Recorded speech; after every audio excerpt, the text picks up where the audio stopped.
Halo, pendengar setia Kabar Katolik. Selamat datang di podcast spesial kita kali ini. Di sini kita akan mengupas kisah-kisah inspiratif, sejarah, dan refleksi iman yang relevan dengan kehidupan kita sebagai umat Katolik. Hari ini kita akan membahas hubungan antara Galileo Galilei dan Gereja Katolik, mengupas fakta-fakta sejarah yang sering terlupakan, dan mengklarifikasi hoax yang beredar tentang konflik ini. Mari kita telusuri bersama dalam episode kali ini. Pernah dengar narasi bahwa Gereja Katolik menghukum mati Galileo Galilei karena pandangan ilmiahnya? Narasi ini sering dipakai untuk menyerang Gereja Katolik, menggambarkannya sebagai anti-sains dan otoriter. Tapi, benarkah ceritanya seperti itu? Yuk, kita telusuri lebih dalam. Galileo Galilei adalah seorang ilmuwan, astronom, dan fisikawan Italia yang hidup antara tahun 1564 sampai 1642. Dia dikenal sebagai salah satu tokoh kunci dalam revolusi ilmiah. Salah satu kontribusinya yang paling terkenal adalah dukungannya terhadap teori heliosentris Kopernikus yang menyatakan bahwa bumi dan planet-planet lain mengorbit matahari. Teori ini bertentangan dengan model geosentris yang saat itu diyakini banyak orang, termasuk gereja, yang menempatkan bumi sebagai pusat alam semesta. Pada tahun 1633, Galileo dihadapkan ke pengadilan inkuisisi. Bukan karena dia punya pandangan ilmiah, melainkan karena dia bersikukuh memaksakan teori heliosentris sebagai fakta yang sudah pasti. Padahal pada saat itu, teori tersebut belum bisa dibuktikan secara definitif. Galileo, meskipun brilian, kurang hati-hati dalam menyampaikan teorinya. Dia tidak memiliki bukti empiris yang cukup untuk membuktikan bahwa bumi benar-benar mengelilingi matahari. Misalnya, dia tidak bisa menjelaskan mengapa bintang-bintang tidak menunjukkan paralaks atau pergeseran posisi jika bumi bergerak. Hal ini baru bisa dijelaskan beberapa abad kemudian dengan teknologi teleskop yang lebih canggih. Di abad ke-17, teori heliosentris masih kontroversial. Banyak ilmuwan saat itu masih menganut model geosentris Ptolemaik yang didukung oleh interpretasi literal beberapa teks kitab suci. Gereja Katolik sebagai otoritas spiritual dan intelektual utama di Eropa berusaha menjaga keseimbangan antara sains dan iman. Mereka khawatir teori heliosentris, jika disebarkan sebagai kebenaran mutlak tanpa bukti yang cukup, bisa menimbulkan kebingungan di kalangan umat. Galileo sendiri adalah ilmuwan brilian, tapi dia juga dikenal keras kepala dan provokatif. Ketika dia menerbitkan bukunya, Dialog tentang Dua Sistem Utama Dunia, pada tahun 1632, dia secara implisit mendukung teori heliosentris dan mengkritik model geosentris.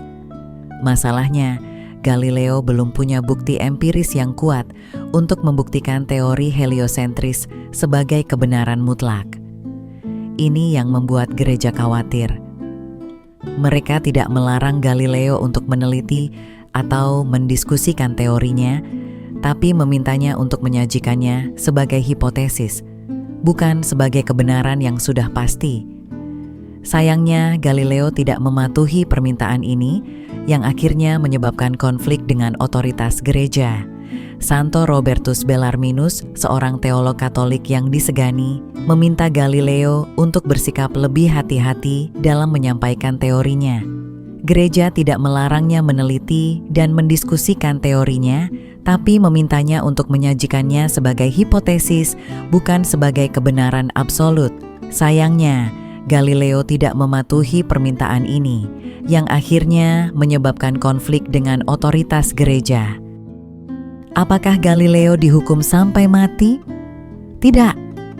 Setelah diadili, Galileo dinyatakan bersalah karena kecurigaan kuat terhadap bid'ah dan dijatuhi hukuman tahanan rumah.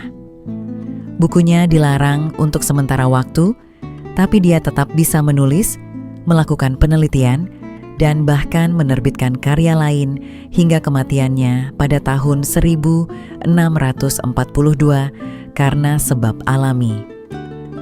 Galileo sampai akhir hayatnya tetap seorang Katolik yang taat. Dia tidak pernah meninggalkan imannya dan dia tetap beribadah sebagai seorang Katolik. Ini menunjukkan bahwa konfliknya dengan gereja bukanlah tentang iman, melainkan tentang metodologi dan cara penyampaian teorinya. Pada abad ke-17, gereja Katolik memainkan peran penting dalam kehidupan intelektual dan spiritual Eropa. Konflik antara sains dan agama tidak sesederhana yang sering digambarkan. Banyak ilmuwan pada masa itu adalah orang-orang beriman yang melihat sains sebagai cara untuk memahami ciptaan Tuhan. Galileo sendiri adalah seorang Katolik yang taat dan dia tidak pernah bermaksud untuk menentang imannya. Pada tahun 1992, Paus Yohanes Paulus II secara resmi menyatakan penyesalan atas kesalahan dalam penanganan kasus Galileo. Ia mengungkapkan bahwa konflik tersebut adalah hasil dari kesalahpahaman dan ketegangan antara sains dan iman yang seharusnya bisa diselesaikan dengan dialog yang lebih baik. Pernyataan ini menandai langkah penting dalam rekonsiliasi antara gereja dan komunitas ilmiah. Kasus Galileo sering disalahpahami dan digunakan sebagai alat untuk menyerang gereja Katolik.